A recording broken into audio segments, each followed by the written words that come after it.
So you finally mastered the Fourier series, but now your exam problems have a mountain of sines and cosines in all you're working out. So I'm going to share with you how to use the complex Fourier series and why top engineering students inevitably make that switch. Let me explain. Take a look at this question. It's asking us to find the Fourier series of a common piecewise function. The regular Fourier series answer is already here. Solving this equation using the complex Fourier series formula, where t is the length of one full period of our function and c sub n is our complex coefficient,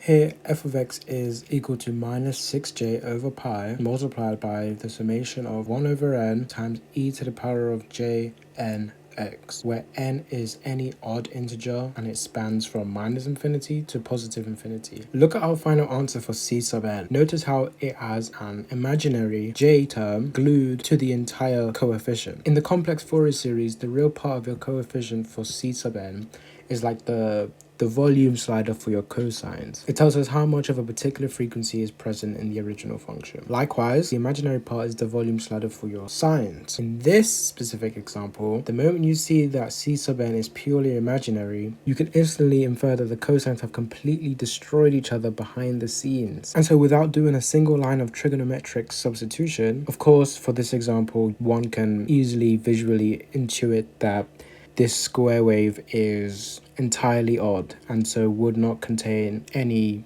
even functions, that being a cosine. That being said, you already know your physical wave will be built out of nothing but pure clean sines. A counterintuitive fact here is that just like the regular Fourier series, every final coefficient for each cosine and sine are entirely real, which is how we are able to experience it in the real world in the first place. Here's why. You see, because summation happens from minus infinity to positive infinity, because summation happens from negative infinity to positive infinity in the complex Fourier series, it enables us to sum each frequency by its conjugate negative frequency, cancelling out imaginary terms. Let's say we set n is equal to 1. We get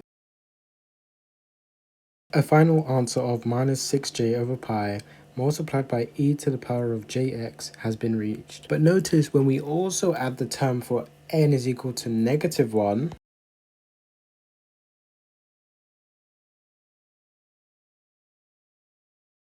we obtain a sinusoid that is entirely real. That is the reason we include negative frequencies when dealing with complex numbers. The clockwise rotation from the positive frequency in Euler's complex exponential is added to its conjugate counterclockwise negative frequency pair to cancel out all imaginary terms.